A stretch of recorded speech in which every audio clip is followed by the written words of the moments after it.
Mmm, langsung mungkin ya, ini juga, ini sebenarnya ini bahasannya tentang kepemimpinan ya, tidak perlu merasa bersalah ketika menjadi pemimpin. Ratu Balkis di Al-Quran juga disebutkan sebagai perempuan penguasa yang memiliki kerajaan super power gitu.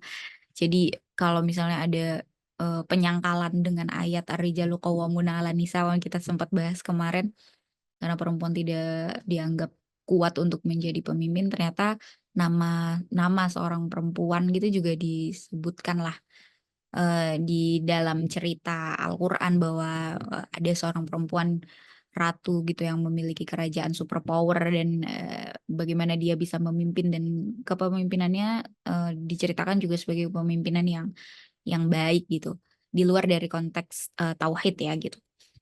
Oke, lanjut.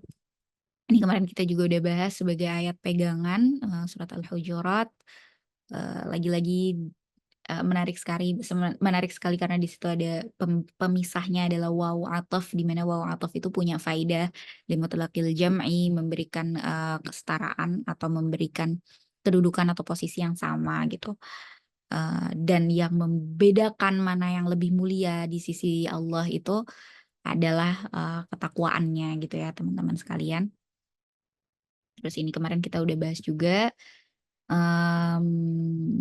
perempuan tidak boleh berkarir, di benarkah karena ada ayat ini, kita juga kemarin udah bahas, terus juga sebenarnya ada di surat An-Nahl ya kalau tidak salah, mmm,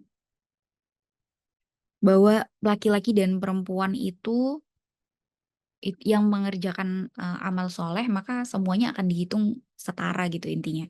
Nah, amal soleh itu kalau melihat dari penafsirannya, itu ada 2, ya ini pekerjaan baik yang sifatnya vertikal dan pekerjaan baik yang sifatnya horizontal ya. Yang horizontal itu ya pemenuhan hak hidup, pemenuhan,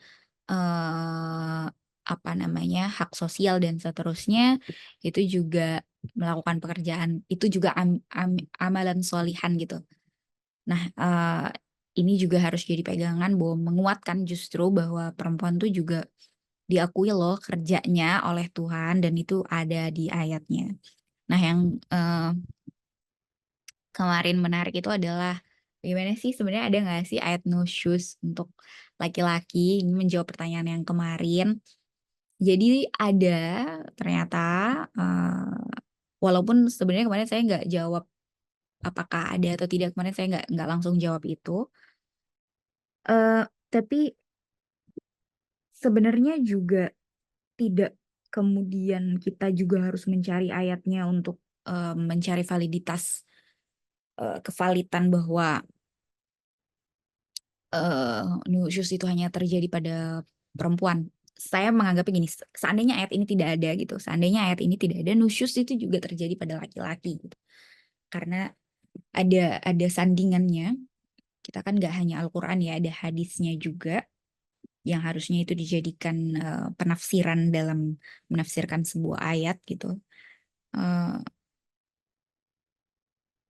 ada hadis ma akraman nisa ilal karim wa ma ahanan nisa ilal lain gitu ya.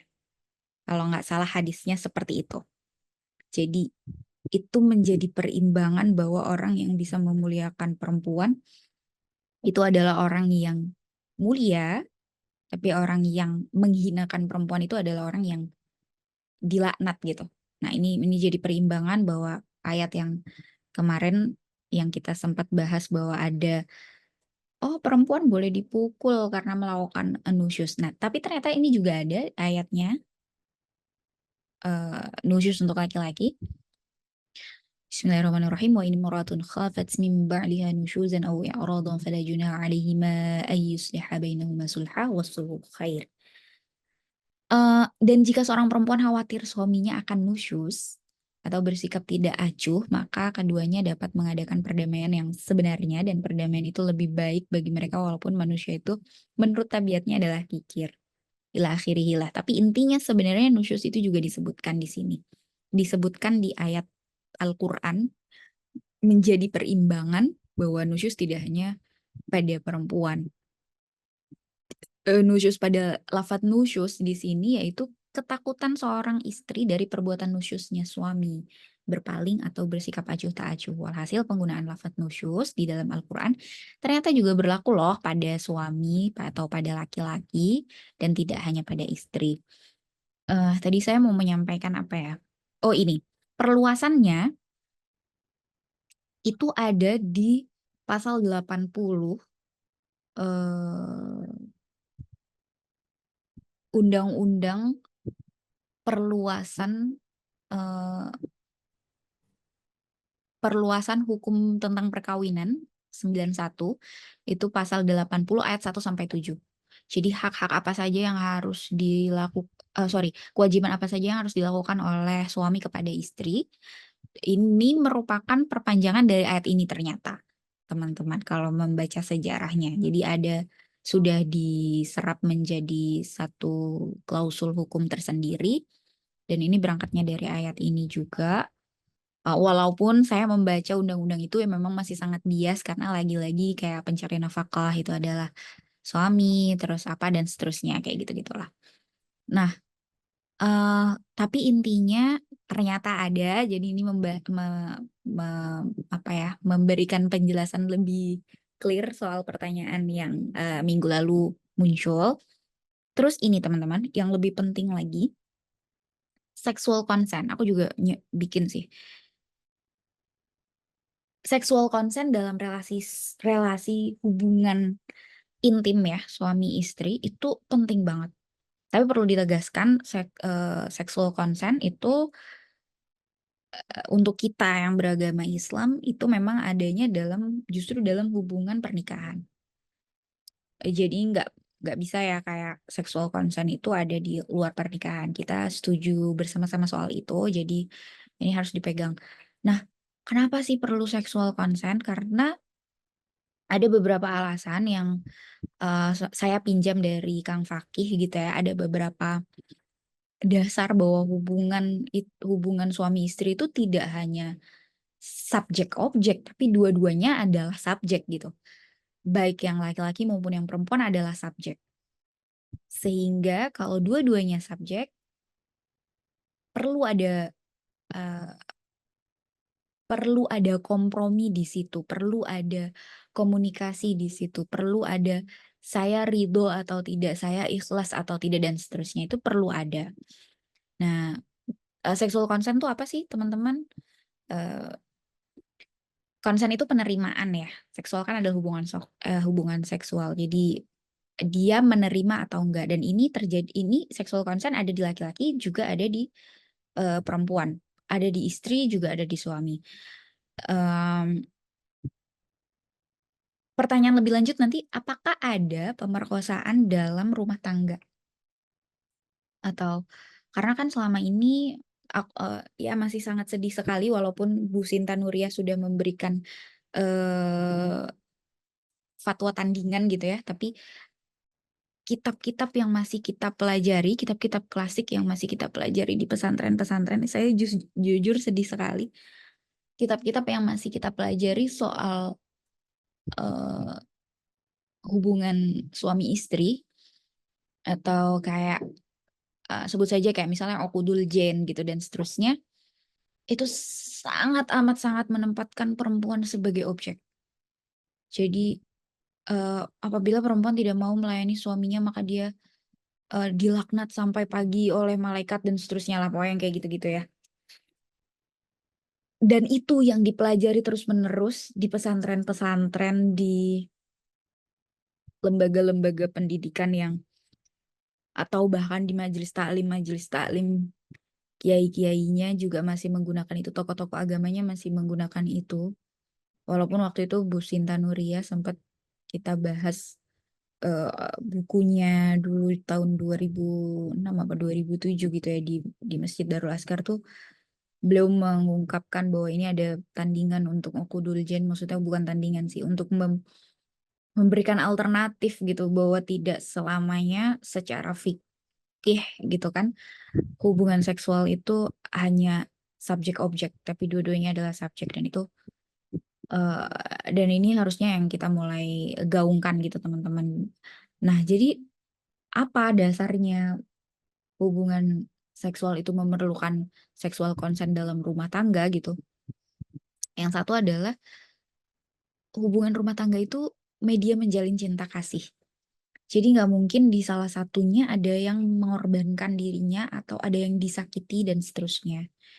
Itu menjadi kezaliman tersendiri ya, tidak menempatkan sesuatu pada tempatnya, tidak terjadi keadilan dalam rumah tangga gitu. Eh Konsep ini mungkin memang ya mungkin di sini masih lajang semua ya. Jadi tapi ini harus jadi pegangan sih untuk teman-teman yang kemudian akan punya hubungan yang pernikahan gitu ya, akan punya hubungan pernikahan ke depan. Tapi ini penting banget ya. Jadi Yang masih hubungan lagi. masih lajang semua ya. Oh nggak tahu sih ini aku itu husnuzon atau suuzon aku nggak tahu itu. Jadi ya itu ayatnya jelas surat Ar-Rum tentang adanya harusnya ada sakin di situ litas kunu ilaiha wa ja'ala bainakum mawaddata wa rahmah. Kayak mawaddah wa rahmah itu nggak mungkin sih ada yang tersakiti di situ, nggak mungkin ada yang walaupun kalau di Jawa tuh ada yang kayak mikul dur mendem jero, ya udah nggak apa-apa kalau disakitin, ya udah nggak apa-apa kalau kamu capek kamu harus tetap melayani suamimu dan seterusnya. Emang bener kayak gitu gitu, padahal di Al-Qur'annya juga ya ini kita tuh menjalin cinta kasih itu dua orang yang sedang memadukan kasih, dan itu nggak mungkin akan ada kekerasan di dalamnya gitu. Sehingga wa'ashiruhunna bil ma'ruf itu menjadi hidup gitu. Pergaulanlah gitu ya, pergaulilah dengan baik itu menjadi hidup gitu. Eh, Tidak ada unsur, intinya tidak ada unsur apa ya, objektifikasi di dalamnya. Terus selanjutnya, yang kedua basis konsep kerelaan, ini saya masih meminjam konsep mubadalahnya Kang Fakih ya, al aslu fi mubadalah mabniun ala taraddi. Jadi mendudukan sebagai subjek antara keduanya ya, lagi-lagi harus ridho birridho gitu. Kalau misalnya yang satunya sedang tidak berkenan, ya kita harus menghormati itu karena kita harus menghormati otonomi atas tubuh. Walaupun nggak tahu nih nanti Mas Unggul akan berkomentar seperti apa, karena di di kesempatan lalu kayak sempat ada pembatasan bahwa otonomi tubuh tidak sepenuhnya otonomi tubuh atas perempuan. Tapi nanti boleh kayaknya kita diskusi soal itu. Tapi intinya harus ada ridho bir ridho di situ, ada hubungan yang saling ridho di dalamnya gitu. Terus yang ketiga diibaratkan sebagai pakaian. Uhilla lakum lailatas siyami rafatu ila nisaikum hunna libasul lakum wa antum libasul lahun. Dua-duanya disebut teman-teman, lagi-lagi dua-duanya disebut sebagai subjek. Please banget ini harus yang saling memberi. Jadi libas atau pakaian itu kan memberikan kehangatan, memberikan kenyamanan, menutupi tubuh dari sinar matahari, menutupi tubuh dari dinginnya angin malam dan seterusnya. Itu kan filosofisnya seperti itu ya. Maka hubungan dalam relasi seksual terutama ya dalam rumah tangga ya harusnya dibangun juga dengan bagaimana kita bisa memberikan kenyamanan dan seterusnya dan seterusnya.